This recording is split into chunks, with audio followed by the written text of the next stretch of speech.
This is the Chefs Without Restaurants podcast with your hosts Chris Spear and Andrew Wilkinson. Each week, we'll be speaking with food entrepreneurs and people in the culinary industry. If you're interested in learning more about our organization dedicated to helping people build and grow their food businesses, look us up on the web at chefswithoutrestaurants.com and .org and on Facebook and Instagram at Chefs Without Restaurants. Now, enjoy the show.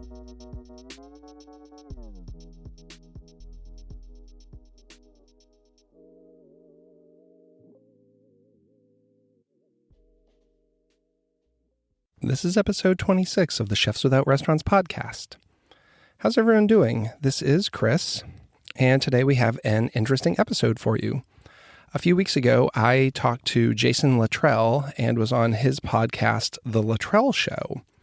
So Jason's given me permission to repost the podcast here for all of my listeners. Jason is a beverage, events, operations, and hospitality consultant. A funny story, as I was getting into cocktails a decade ago, Jason used to bartend at the bar Death & Co. in New York City, and Jason was actually the one making my cocktails that evening. So the very first cocktail I ever had in New York City was made by Jason. And through social media, we have kept in contact over the years. So I saw him up at the Star Chefs Congress in October, and we struck up a conversation and have kind of carried that offline since then. So I was very happy when he reached out to me and asked if I want to be on his podcast and kind of talk about what I do through Perfect Little Bites and Chefs Without Restaurants and the future of in-home dining, in-home bartending, and the such. So on another note, today is March 17th, St. Patrick's Day. And I'm sure everyone's aware that we are in the middle of a global pandemic, the COVID-19 flu virus that's taking over the world. So a lot has been going on and has impacted everyone and everything.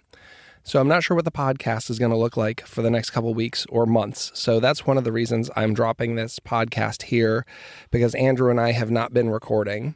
I do have a couple shows already recorded and I need to edit them. So just bear with us over the next couple weeks. And I'm going to be dropping a mini episode probably soon to kind of talk a little more about the whole situation, how it's impacting people, and seeing what we can do.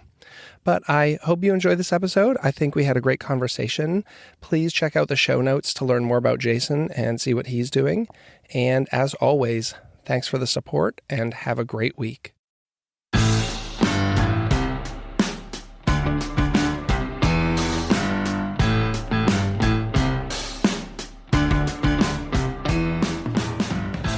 Hello. Thank you for checking out The Litrell Show, building businesses, bars, and brands. My name is Jason Litrell, and I'm so excited to have Chef Chris Spear from Perfect Little Bites out of Maryland. And he also runs an organization and a podcast called Chefs Without Restaurants. So, Chef, thank you so much for coming on my show. And I have so many questions for you. Let's get started. You do something that I think is very future-facing, and I think it's something that we're going to see a lot more of as the gig economy and the convenience economy progress. And I think that we're going to see a lot more in-home dining. So before we get started, can you tell us a little bit about yourself and how you got started as a business? Sure. So I'm a chef and I've been in the food service industry since 1992 when I was 16 working in, I started in fast food, but I always wanted to be in food. It's all I ever wanted to do. I have no idea what I'd do if I wasn't working in food. So for me, my career path was start working in kitchens in high school, go to culinary school, and then get out and start cooking. And I've literally not worked a job that wasn't a culinary job. And you went to Johnson & Wales, right? Yes, I did a 4-year bachelor's program there. In culinary? Yes, all 4 years. But you get a lot of business. The last 2 years kind of focus more towards opening your own place.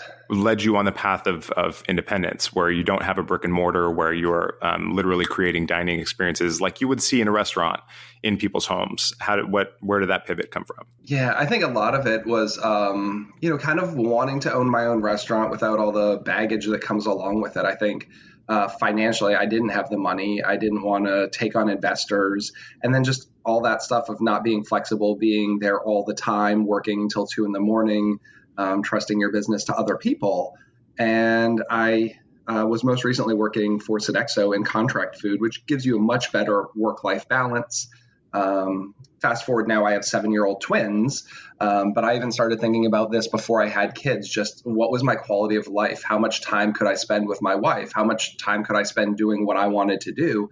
And I didn't see that happening with owning a restaurant. So I was pretty happy in the contract food world, but then just something started growing inside me that I want to do my own thing. So I took the Personal Chefs Association 2-day class on being a personal chef. And that was really geared towards doing the week's worth of meals in people's homes. But it gave me a lot of great information on the logistics of cooking in other people's homes and what you needed for liability insurance and all kinds of things like that. So then I wanted to kind of just look at the idea of what if I brought the restaurant experience to you? I think there's a number of reasons why people don't or can't go out.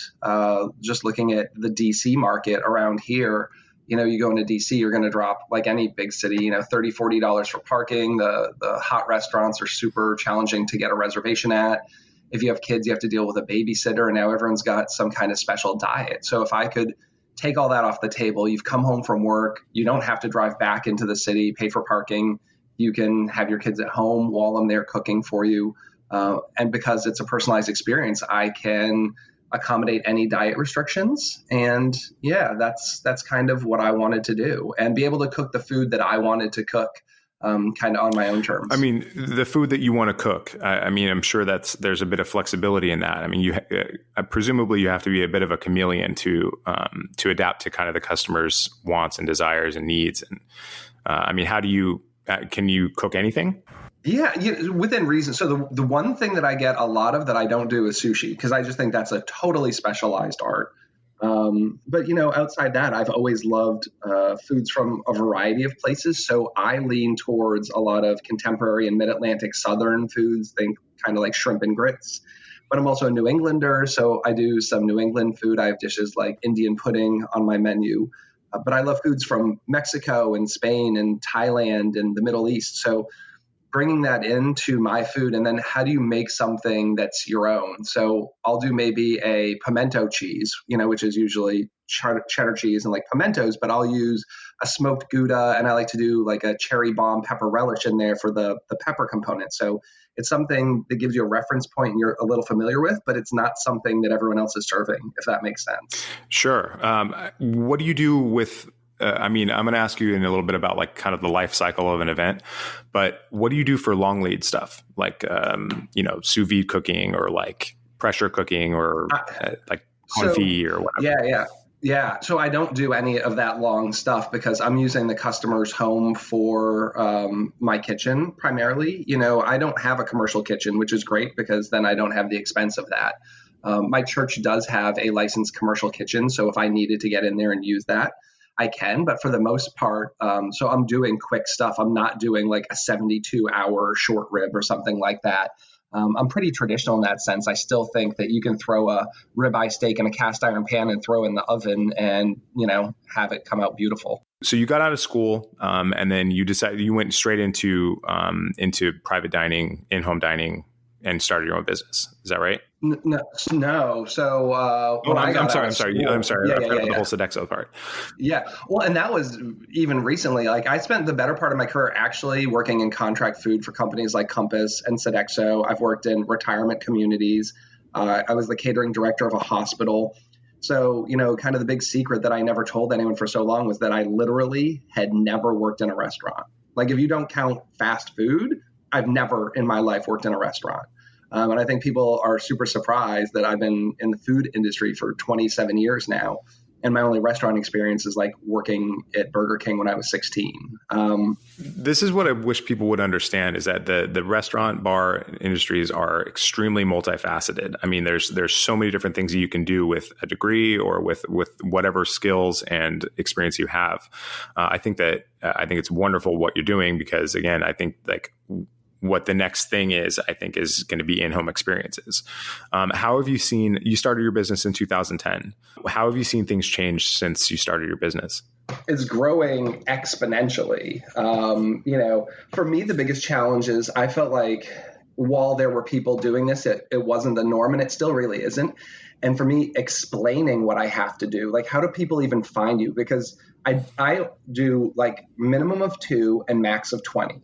So if people want a wedding catered, that's not me. But if they want a week's worth of meals, that's not me. And I realized I really needed to start advertising that my competitors were restaurants and not caterers. That, people still say, well, if I have an event coming up, I'll think of you. I said, like, you don't need an event. If you were going to go out on Friday night and go downtown to a restaurant, just hire me to come and do it in your home instead. Like, it doesn't even need to be a birthday or an anniversary. Just instead of going out to a restaurant and spending that money, hire me and I'll come in and give you that experience in your home. I bring silverware. I set your table. I have linen napkins. I bring all my own china. I bring the pots and pans. There's no cleanup. If you want to hang out in the kitchen like it's a chef's table and talk to me the whole time, cool. I'm going to serve you a seated, plated meal, and then I'll take all the dirty stuff home with me. So, but people don't even know how to look for that. Like, people rarely go on the internet and Google like in-home restaurant experience. So I'm kind of working a lot on just kind of educating people on that's what I do. So you also have a podcast called Chefs Without Kitchens, which is wonderful. It's culturally relevant. It's very compelling content that you're putting out there. And it is a punishing schedule. Oh my God. How many podcasts are you putting out? So it's called Chefs Without Restaurants. And we're ideally, I'm doing one long form podcast a week. And now we're kind of trying to look at what we do for backfill, whether it's like little snippet stuff. Sometimes when we have guests in, we'll have a mini episode that we do. Like one was buying gifts, kitchen related gifts for people for the holidays. One coming up is going to be about like Instagram marketing. But so essentially we're releasing one a week, but sometimes we're recording 3. Like we went to Baltimore last week and we spent about 10 hours between travel and everything. And we banged out 3 like hour-and-a-half episodes in one day. Oh, wow. I mean, there's an economy of scale if you're just, in the same place and you say, hey, maybe Monday is my recording. Like I just clear my schedule unless a big event comes in. I'm not usually busy on Mondays anyway. So we've just turned Monday into podcasting day. And as long as we're not going to do anything else, let's just kind of get a bunch in the can. And then that gives us a little leeway in case we have a week where we can't do it. How do you market your business aside from the podcast? I mean, podcasts are wonderful. I mean, they're great for SEO. They're great for spinning content and, quoting people and doing all these wonderful things. But what else are you doing aside from your prolific podcast schedule? Yeah, I mean, social media. And, I was an early adopter. So a lot of people ask, how do you grow an audience? It's like, well, I got online at like 2007, 2008 and started following people and engaging people back when people were real influencers, not like paid to take pictures of whatever. But, I would post a dish on Twitter and then like Rene Redzepi follows me on Twitter, right? And he would repost that to his, bazillion people who follow him. Boom. And then, you maybe get a local or 2 person following you. And it's just the very long tail of engaging with people on social media. And, now having an Instagram page and trying to post stuff regularly, hashtag appropriately, e-stock potential customers on social media. Yeah, that's a lot of work. It's a lot of work acquiring customers for sure. Yeah. And, my website set up like a food blog and I did that. I launched it 10 years ago when I launched my business. So when you talk SEO, I mean, if you type like personal chef Maryland in there, I'm like first page rank without having to pay for anything just because the longevity of that. And then I have backlinks to magazines I've been in like Garden and Gun and, things like that. I have 3 cocktails, I think, in Imbibe magazine. I'm actually known more for my cocktails in the published world. Like I have a cocktail in Garden and Gun, 3 were in Imbibe, and a mention was in Oxford American in an article that John T. Edge wrote. So like really good for SEO stuff. Yeah. If you don't know what SEO is, search engine optimization, it's a way that your website gets relevant. So if somebody searches for your keywords, like for instance, personal chef Maryland, the reason Chef Chris gets ranked really highly is because 1, he's been in the game for a long time. And 2, because there's a lot of relevant backlinks from high authority domains. It means that Garden and Gun has referenced his website and that makes his site more relevant. Is that a good explanation of that? Yeah, definitely. So it's one of those things, like if you have a business and, one of the first things I would say is like, one, get the domain name, two, put up a website really quickly and start thinking about exactly what people are searching to find you. That's the very basic marketing tactic. Some people hack it. Some people spend money like getting, ghost articles written about their websites and stuff like that. It's all a waste of money. It's all about being relevant and being important. What do you think the future of food on demand in urban areas is going to be like, and how do you fit into that whole picture? Yeah, I mean, so I'm talking about specifically like Grubhub, I feel like people are going to be eschewing things like restaurants in-person dining experiences, and then moving towards things like what you're doing. Definitely. I mean, I think time is what everyone's trying to figure out. How do they get more time? How do they squeeze more into their day? And how do they cut out the stuff? And I think that's why you're seeing the rise of, not only like Grubhubs, but, Amazon Prime. I order like batteries off of Amazon Prime, just because it'll be here tomorrow. So I think that you're going to see the continuation of that. And then I'm really interested in looking at these ghost kitchens, which are, essentially like kitchens in industrial warehouses that don't have a storefront, where basically you're just producing food and then sending it out delivery. And you could have a commissary kitchen with a number of different chefs and business models in there, and just have like a home delivery based business where you don't even have to have customers come in with no storefront. Right. Because a lot of people, especially when they're opening restaurants, they think like, oh, I'm going to create this beautiful experience and I'm going to deliver this wonderful food and these beautiful cocktails, and it's going to be the best in the world. But what oftentimes people don't think about is the 30% of floor space that they need to generate revenue, and like the other 70% or 60% that is costing money. And it's Grubhub and Seamless and Uber Eats and all these things. They don't care about that. They're taking 20, 30% to market your business for you. And that is oftentimes the entire margin of a brick and mortar. And so you kind of sidestepped all that. Do you have a truck? Do you have what kind of equipment do you bring to your events? My minivan. No, I have very little overhead. I mean, I am very profitable because I operate lean. I just have my minivan that we use for the family. And on work days, I use that to throw my stuff. I went to IKEA and I have probably 20 giant clear bins, and everything is organized for china and silverware and all that stuff. And I have a meticulous pulls list for every event. And when a couple of days before, I print that off and just start writing what I need to pull. So I've worked a number of years in off-premise catering as well. So having a background in high volume off-premise catering really helps you. And then when you scale down to like 2 to 20 people, it's almost a no-brainer for me.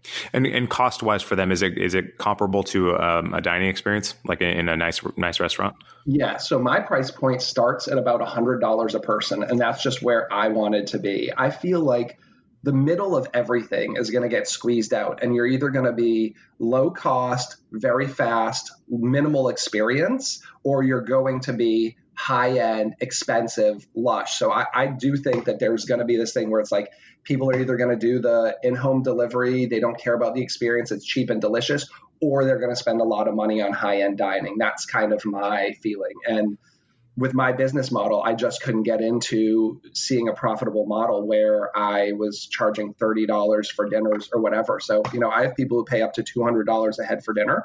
So I go do a dinner for 10 people at $200. That's $2,000.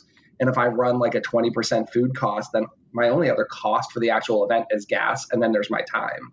And then the rest of my expenses are pretty much just marketing, because I have all my own capital expenditures taken care of. What about compliance stuff? You mentioned insurance earlier. Like, do you have to have, what else do you have to have? So technically, and I'm sure it can vary, there's like nothing you really have to have. I've done a lot of research. Technically, I don't think anyone wants to hear this, but I think I could be cooking it all out of my home. And I know there are people who do that because I'm not regulated as a caterer. I'm a personal chef, so it's considered a service industry. So because I'm buying products and then going to my customer's home and preparing them there, that kind of gets around that. There's no professional organization you have to be a member of. You can join the Personal Chefs Association or something, but a lot of that is just for marketing purposes. So I'm an LLC. I have my Serve Safe certificate, which I've had consistently since 1994. And I have liability insurance with a decent amount of coverage, and that's all I really need to operate. Huh. I mean, I've heard stories of people getting into jams like for selling grab and go food or like packaged food. This is totally different. So you're providing a service that makes food. Yeah, and it's in your home. If I were to advertise on Facebook that come to my house and you can pick up, a tortilla, then the Board of Health is going to come and shut you down for that. But if I'm being hired to come into your home, it's a me and you relationship. You and I have a contract that I'm going to come to your house and cook dinner for you and your spouse this evening. That has nothing to do with Department of Health. And if I go to the store and buy food and take it to your home and then prepare it in your home, cool. And if you get sick, then you personally come after me and my insurance has to deal with that. But it's not related to Department of Health or anything like that. Huh. Bartenders, take note. How do you acquire your customers? Is it all inbound, or do you advertise, or is it just the website? No, yeah. I do some paid Facebook and Instagram marketing, but for me, and this is one of my big secrets here, not a secret, I talk about it all the time, actually. So much of my business now is coming from Airbnbs. And like experiential kind of out of the way ones. So, we're in Virginia wine country out here, and all these people bought these really cool farmhouses out there, and they are advertising, retreat getaways. So you have a bachelorette party. It's a dozen girls. They come for the weekend to stay in this cabin, and they rent a limo and go wine tasting all day. And then they come back to the house, which is kind of in the middle of nowhere. They're a little tipsy and they don't want to go out. So they want to hire a chef to come in and cook for them. So I started to see a year and a half ago, a lot of business coming directly from the customer. So they would book and then they would have to, on their own, search for a chef. Once I realized that that was a flow of good business for me, I started reaching out to all those Airbnbs directly myself and kind of giving them my pitch. And especially if I was there. So if I came and did a party at an Airbnb, I would take tons of photos while I was there. I would post it on my Instagram and I would tag the business that I'm at Narnia Airbnb in Percival, Virginia. Then the owner sees that I'm there. They also know that I'm helping advertise for them. And then I send them a DM and say, hey, I was here on Saturday cooking for the girls. This is a little bit about me. I would love if when people booked with you, you gave them my info and gave me first crack at whether or not they needed a chef. And I've been doing that for a year and a half. And that almost alone is enough to keep my business afloat. I've built relationships with about 40 Airbnbs within my travel radius and kind of have like a first refusal verbal agreement with them that when someone needs a chef, they'd contact me. Okay. That is what's known as incremental business. Also straight up fucking hustling. That is awesome. Yeah, like I'll spend 4 hours on the Airbnb website just looking at places that kind of meet the aesthetic and the vibe I'm going for high-end places. And those are people who have money to spend a little bit and you get a bigger party. I like doing twos, but the money's at where you get to the like 8 to 12s. And the kind of people who are going to rent a $2,000 a night place have the $200 a person for dinner. Just going back to that, I think it's so wise and so smart that you're like, listen, I'm not going to do this $30 a plate nonsense. This is the service I provide. It's worth it. You need to have money to engage me. And I think that that's so smart because, the people who can afford to have a beautiful dining experience typically are probably going to be hassling you a little bit less about minutia that doesn't really matter. Definitely. If you are targeting just a higher end clientele, then leave the rest of the market for the teenagers because the business that you're going to get is high quality and you need time off anyways. Like you want to work all the time. You want to work 24 hours a day. Fine. Charge $30 a plate. But yeah. And positioning yourself as a high end experience. There are people who have front row seats to the Super Bowl, or you will spend $500 on a concert ticket. Like the market's there for high end experiences, and those are the people I wanted to target. That's awesome. That's really smart. I didn't learn this lesson until a little bit later on in my career, and I don't undersell yourself. Like swing for the fences and have a number in mind. I mean, and be prepared to say no. And even one-offs, when I was first starting out, someone would say, can you do one for 60? And it's like, well, I'm already not working on Thursday, so I'll do it. But then you're always going to be the cheap guy. They're going to tell their friends that it was $60 a head, and it's hard to say like, well, I only did it because I needed, a couple bucks. And I've had that where then, they pass their name on to someone and you tell them it's 100 and they're like, oh, that was more than I think you charged my friend, and then it's a weird conversation and it's just not worth it. And it gets to be really challenging. So yeah, and it's probably more worth it to stay home with your twins. Definitely. I mean, there's so much marketing, as you know, having your own business. And I would rather take the day off and spend 8 to 12 hours grinding on the internet doing marketing than just like keeping my head above water. And I profited like $30 at the end of the day and it didn't move the needle at all. And that's not even a good lead gen because I'm not going to get the business I want from that cheap customer. So yeah, take the day. Like that's something I had to learn, like take the day off and spend that time working on your marketing or your plan or whatever it is you need to do, or your family. I'd rather spend a Saturday with my family than make a $30 profit. Yeah, for sure. So how much of your time would you say you spend working in the business versus on the business? I'm probably like 50-50 actually, depending. I mean, I have weeks where I have 5 events, so it's a little less. And then I sometimes have a week where I have like 1 event, which sucks, but you just figure that it all comes out in the wash. And this is just a week to hustle and get some stuff done. Are you the only employee or do you have other people that work with you? Yeah. So I'm the only employee is the short answer. So Chefs Without Restaurants is actually an organization I've started to help other food entrepreneurs build and grow their business all for free. There's no membership or anything like that. And we do a lot of gig sharing.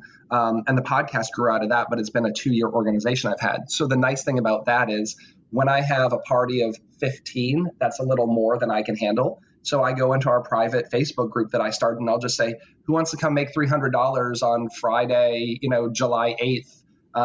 All I need you for is like 5 hours at a house. So a lot of us are using the group to just find contractors on a one-on-one basis. So a lot during Christmas season, as I had bigger parties, I would just, DM someone an address and say, meet me there at 5 and you'll probably be done around 10 and I'll give you like $300. So I pay like $40 to $60 an hour for my help because I really need them.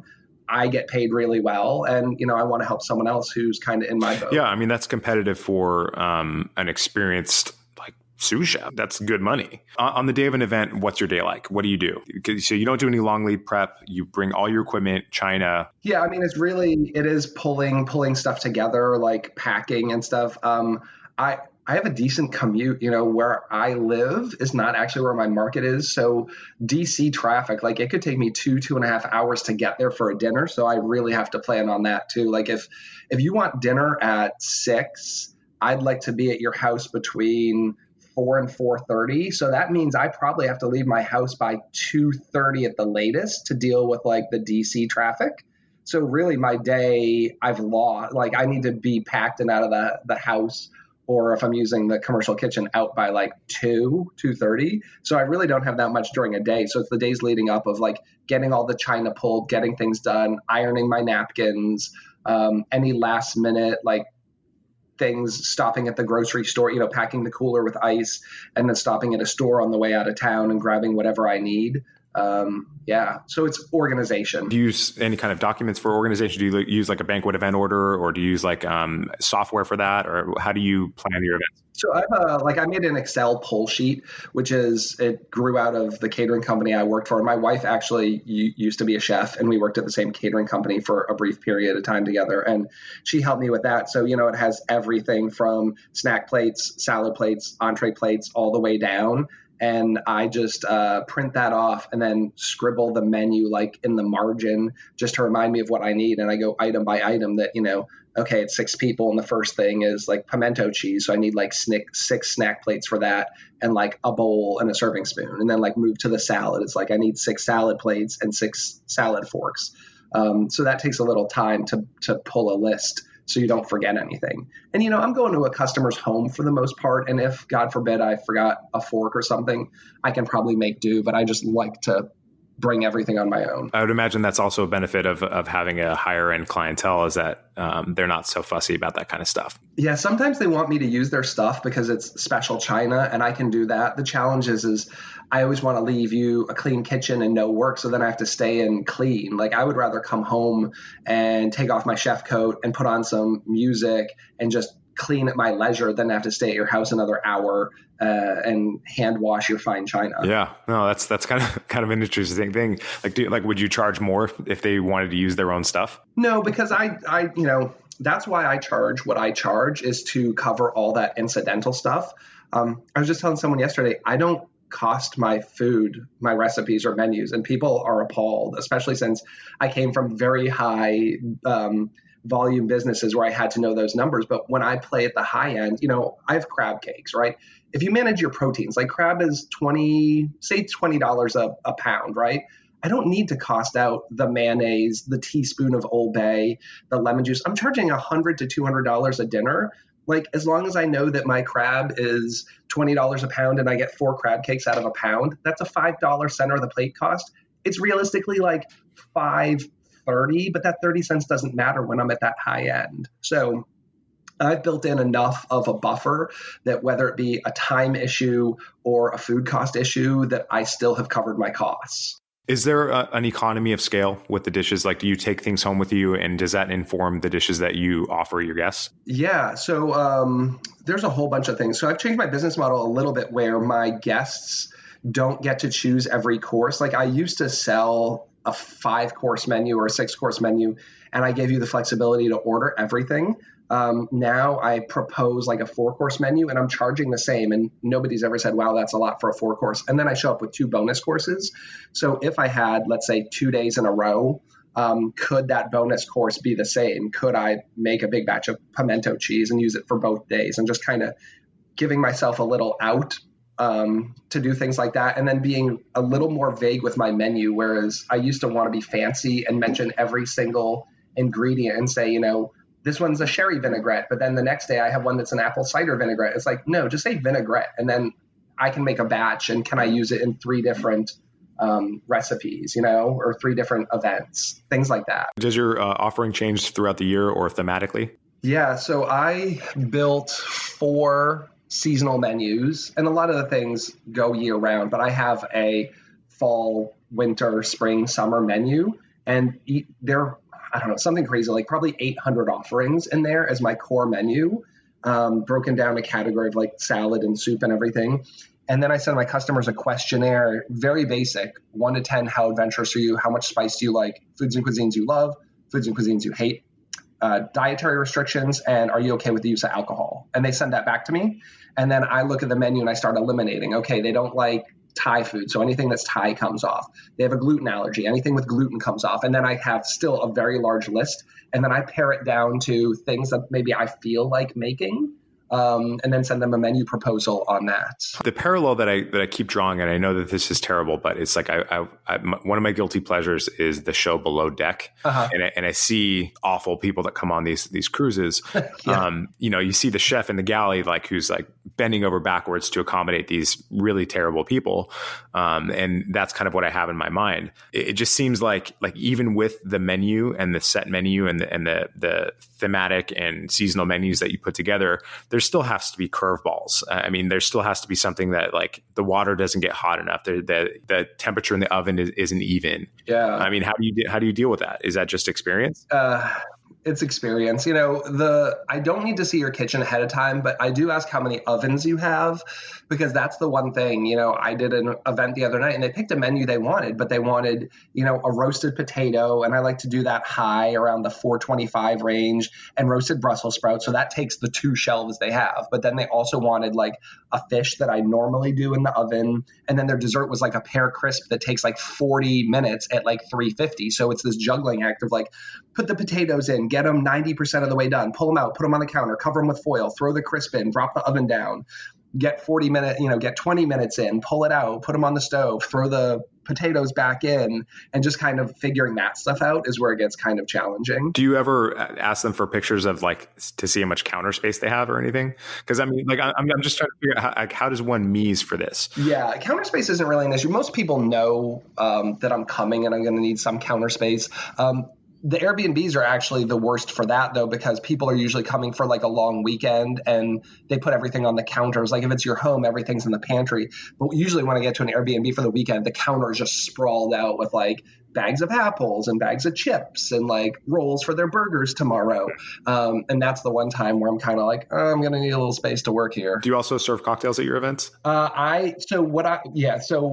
will create for you. I will pour, but I don't provide and that's a gray area. Like with the personal chef thing, I know a lot of people who do make cocktails and bring. I don't want to get in the habit of like purchasing alcohol, dealing with that. I'm tip certified, but I would just rather say like, sure, if you want a Manhattan, like, yeah, this is, the things I think you should have, and I'll mix them for you. But also by myself, that gets a little hard. So that is where I will maybe charge more if you really want like full beverage service or something, because I can't be prepping a 7-course dinner for 10 people and mixing cocktails. No doubt. Yeah, it seems like plenty by itself. So do you have any aspirations to scale your business? I mean, do you see the business model changing at all? No. No, and that's kind of why I built Chefs Without Restaurants, because I think that's a scalable business. Like long term, I think that's actually going to be my business. And seeing a shift there into like generating revenue through consulting, doing things like building websites for people. So I'm already in the process of looking at that. I'm doing what I'm doing because I love cooking. And as you grow, you do less of that. When I was working at Sodexo, I had 125 employees. I was overseeing 5 venues. I had 2 chefs de cuisine, 4 sous chefs, and like 1 million workers. And then I spent most of my day in my office doing phone calls, budgeting, P&Ls, hiring, firing, reviews. Like, I hate that stuff. That's not why I got in the food business. If I wanted to push pencils, I'd become an accountant and make more money. Like, I want to cook every day. And when you're going a month without literally cooking food, that sucks. So I'm like, I want to get back in the trenches and be cooking every day. So how can I go cook every day and make a living at it? Because, I said to my boss one time, like, oh, I'd love to be cooking more. She's like, well, I'll cut your pay $40,000 and you can do that. Ha ha. And it's like, no, I'm serious. Like, I want to be cooking more. And I just didn't see a way. So I think if you scale, then it's back to me planning menus, managing menus, and sending people out to do it without me. And that's not what I want to be doing. So building the Chefs Without Restaurants as a scalable business model, I think makes more sense to me. Oh, and interestingly, listening to your podcast, you talk about Social Bee, right? Yeah. You use that, don't you? Yeah. I know Avi, who like created that. Oh, really? It's really fun. He actually, we're in a business group on Facebook, and he was my accountability partner. So like, as he was like building the thing going through, we were like checking in with each other on each other's progress. So I thought that was really interesting. Like, I didn't know how big it was going to get and how many people were going to be using it. But like 4 years ago, we were in this like Facebook kind of like business mastermind class, and they partnered us with like random people around the world. And Avi was my partner for that. I highly recommend it. It allows you to put different content in different buckets and then schedule when that content deploys. And you can put RSS feeds into it. And so you can, like, anytime I publish a podcast, it automatically publishes to my content bucket. And then that strategically drip feeds on Twitter, Instagram, Facebook, LinkedIn, throughout and different parts of the day, different days of the week, et cetera. I still manually push all that. I don't know. I just, I know one of my downfalls is I'm a little ADHD, undiagnosed, unmedicated, and I am all over the place a little bit, and I don't do well with schedules. I don't do well with calendars. I guess I'm probably the kind of person who needs it.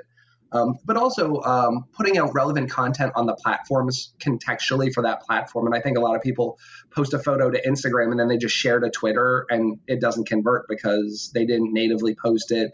The format looks terrible, and the easiest way for me to get around that is just take a photo and put it in a Canva and do 3 different sizes on it and post it individually on the platform that I'm on. That's what I've done. And I know there's ways to still automate that, but I just don't. Yeah. See, this is where I wish people would be like, okay, you want to get in business for yourself? You have to do stuff. Like, you can't just do the thing that it is that you do. You have to do more than that. And nobody's going to teach you how to do it. You have to kind of figure it out. Like, you can listen to these podcasts, you can watch YouTube videos, you can read articles, but you have to do it and you have to commit to it.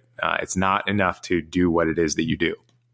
Well, yeah, it's like the networking thing I was saying, like, yeah, I might spend 5 hours on Twitter today having conversations with people. Like, that's just, it's good for whatever. People say they don't get it. And then they say, how were you in a magazine? I went on Twitter and I found like the editor in chief of every culinary food and beverage magazine and followed them and started having conversations, like real conversations. And that took years. Like,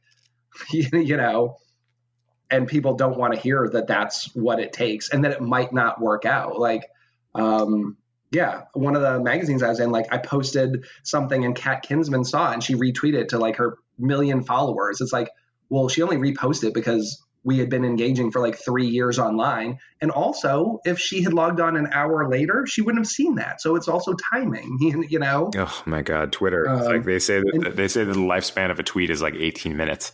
I know, and I have a soft spot for that, because that's how I built my whole business, was on Twitter essentially, and just like people showing me love and helping me grow really quickly. But it comes from a genuine place of like engaging with people, right? Like today, the Washingtonian magazine released like their best 100 restaurants. It's like going on there and like personally congratulating the chef of every one of those restaurants that I know. Like that takes time.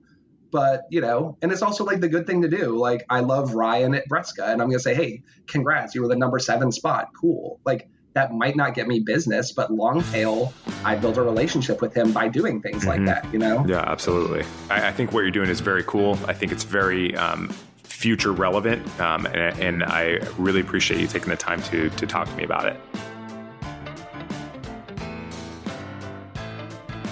The world is changing, and people are not going to be going to restaurants the way we understand it now forever. This kind of service offering is coming up, and there's going to be a lot more of this in the future as we see Seamless and Grubhub and Uber Eats and take people out of restaurants. So keep that in mind, especially bartenders. This is a segment that I believe is going to expand greatly, and they're going to need cocktails.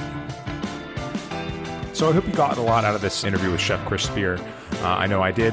It's very interesting to see how he hustles as a one-man show. Be sure to check out the show notes for a summary of the show and links to any of the products and references that we talked about. I'd like to keep these shows as short as possible and as dense as possible, as this one ran a little bit long. But if you have any thoughts, questions, or ideas, please be sure to reach out to me at Jason Litrell on Twitter and Instagram, or search for Jason Litrell on Facebook and LinkedIn. If you got anything out of our time together, you can thank me by simply sharing this with another person. If you loved the show, please hit the subscribe button, leave a review, rating, or comment on iTunes or wherever you get your podcasts. You can find Chef Chris Spear at Perfect Little Bites on Instagram and Twitter, www.perfectlittlebites.com, or you can check out his podcast at Chefs Without Restaurants, anywhere you get your podcasts.